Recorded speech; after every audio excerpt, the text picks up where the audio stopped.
Another year, another slew of jerk moments. In case this is your first time tuning into the series, every year on the channel, we go over some of the worst jerk moments that each year had to offer. By jerk moments, I mean times when players weren't so nice to each other. And with that, here are the top 8 jerk moments of 2023.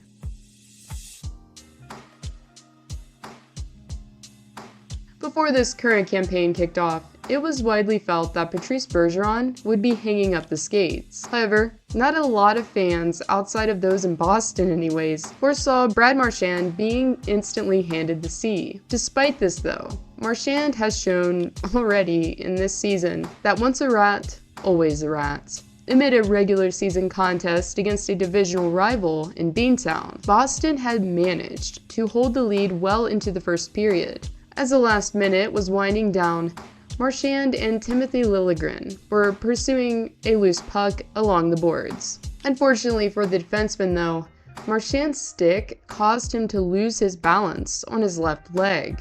Now, that probably was accidental. However, what happened to the right leg wasn't at all, as Marchand could be shown extending his leg in order to slew-foot his opponent. Liljegren, who had to be helped to the locker room, didn't return to the contest and was later put on the IR due to a high ankle sprain. No penalty was called on the play, and no supplementary discipline was dealt to the perpetrator. Post-game, however, Marchand did have some comments regarding Toronto's lack of response, as he revealed that in his mind, no response came because, quote, "it wasn't a bad play," end quote.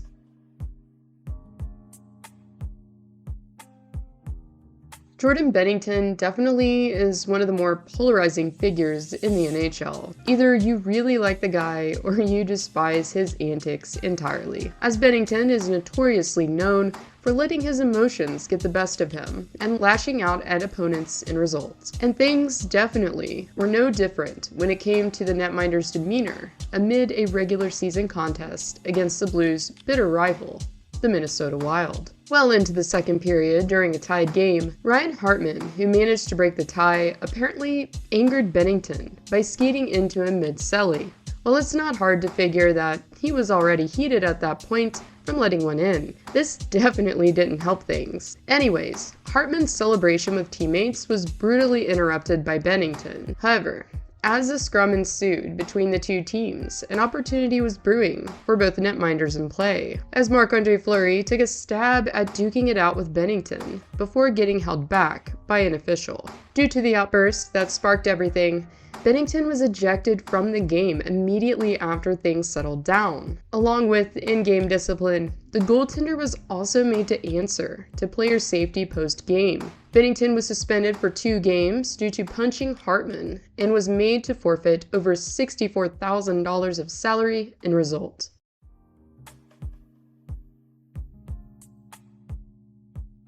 It's pretty easy to surmise that this season hasn't exactly been easy for Patrik Laine. He's been benched, moved around in the lineup, and injured throughout the season. This time, however, the injury that happened during a game against the Calgary Flames wasn't accidental. During the remaining seconds of a pending loss to Calgary, Rasmus Anderson decided to make a beeline for the forward. As soon as Laine received the puck while trying to break out, Anderson acquainted his elbow with Laine's head close to the blue line. While Laine struggled to gather himself, Erik Goodbranson then went after his former teammate in retaliation. Despite the game being pretty much over at that point, Anderson was still given a 5-minute major for elbowing on the play. Post-game in Columbus, head coach Pavel Vincent gave his thoughts on the hit by saying, "I see a hit to the head.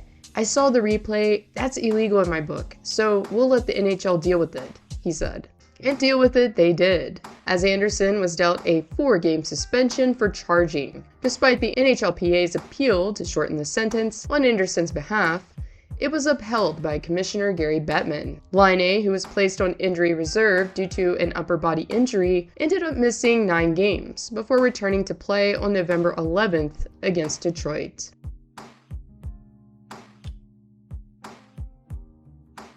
Towards the beginning of the 2023-24 campaign, the Seattle Kraken made their way to Sin City for a matchup against a bitter rival. By the time the third period rolled around, the Vegas Golden Knights had already managed to get a comfortable lead against Seattle. Therefore, we can say that it wasn't pure frustration that caused Brett Howden to lose his better judgment. While Brayden Tanev was anticipating puck possession, Howden managed to skate up beside him undetected. Howden then clipped Tanev's head with his shoulder, causing his opponent to fall to the ice in awkward fashion. Following the hit, the forward was then ejected from the game, not long after his team raised its first Stanley Cup banner. Due to his actions, Howden was suspended for an illegal check to the head and was made to forfeit around $20,000. Player safety made its decision based on the fact that the head was the main point of contact and that the hit was clearly avoidable. After leaving the game and not returning, Tanev remained sidelined from injury for over a month.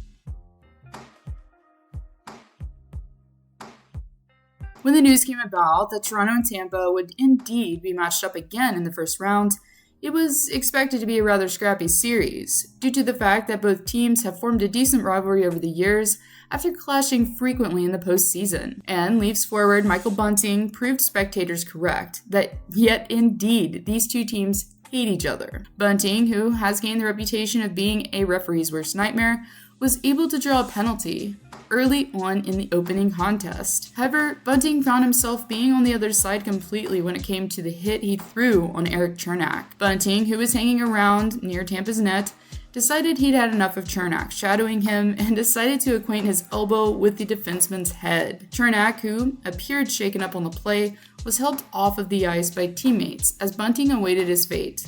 Pretty much as soon as Bunting was ejected from the game, the hockey world was expectant that he would be suspended thereafter, and unsurprisingly, Bunting was dealt a 3-game suspension for his actions.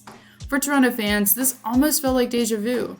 After witnessing Nazem Kadri snapping when it mattered most on multiple occasions, just like Kadri before him, Bunting was unavailable for his team due to a selfish play. NHL player safety deemed it an illegal check to the head.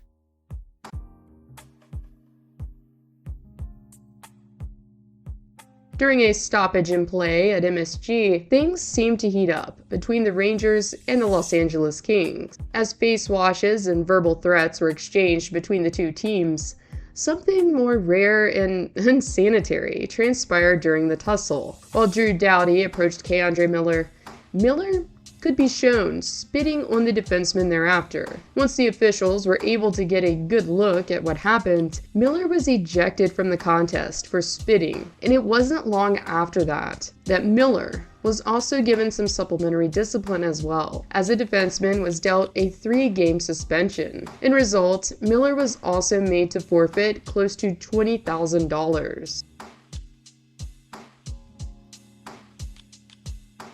Into Game 3 of the Western Conference Finals. One could surmise that the Stars still had a chance at this point. The series was at home, and at the game's start anyways, things still seemed like they'd be relatively competitive. However, the Stars captain apparently had other plans for the game than helping his team win a much-needed playoff contest. Around 2 minutes into the game, that was 1-0 Vegas. Ben met up with Mark Stone near center ice. The two, who firstly were in puck pursuit, began to engage. Well, it was more one-sided than anything, as Ben firstly interfered with Stone, which caused him to fall to the ice. And it was directly after that Ben cross-checked the Knights captain in the jaw while he was in a vulnerable position. Now, as you'll quickly realize, there's a lot of layers to this one. Once the play was reviewed, it was decided that Ben was going to be receiving a 5-minute major and getting ejected from the contest. However, unlike most captains in the league who try to be an example for other players to look up to, Ben took the cowardly way out.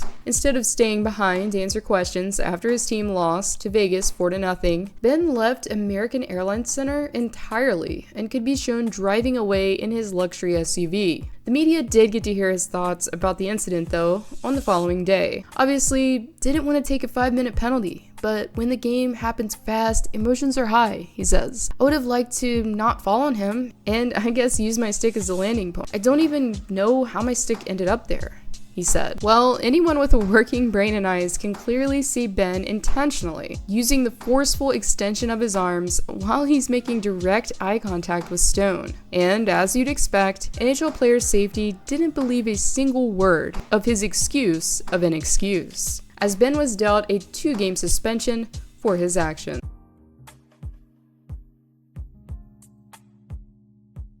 And ironically, the most recent moment on this list is also, in my opinion, the most egregious. During the opening frame of play in the Motor City, the Wings, who were on the power play, were doing their best to tie things up against Ottawa. As Captain Dylan Larkin was trying to free the puck in the crease, Matthew Joseph made an attempt to clear the net. Unfortunately for Larkin, though, the contact with Joseph and Parker Kelly caused him to become completely incapacitated. David Perron, who witnessed what happened, decided to target Artem Zub, the player who was, at the time, trying to wave trainers Larkin's way. Perron, who was obviously seeing red, decided to cross-check the defenseman up high. Once Larkin had been helped off ice, and the chaos had simmered down, Perron was ejected from the game for intent to injure. So unsurprisingly, Perron was also given a lengthy 6-game suspension, which he tried to appeal. Unfortunately for him, due to Commissioner Gary Bettman's ruling, Perron's suspension length remained the same. While viewing games from the press box, Perron ended up forfeiting over $148,000 in results. After having some time to process what happened, Perron revealed that he wasn't trying to hurt anyone. "I'm not going in there trying to get him in the head, let's be honest. I'm not trying to injure anybody on a personal level. I missed close to 2 seasons worth of games with head, neck, concussion, all of that. You're trying to be physical. You're trying to play the right way, and you're trying to win games. Doesn't mean I'm trying to hurt the guy. I never want to do that," he said. In conclusion, I really hope you all enjoyed this year's Jerk Moments video. I'm sure I'll be adding some more videos to the playlist periodically throughout the season. If you enjoyed this video and aren't subscribed, I'd really appreciate it if you'd hit the subscribe button. And for those of you who are subscribed, please consider hitting that notifications bell so that you never miss a single upload from yours truly. Thank you all for watching, and I'll see you all next time.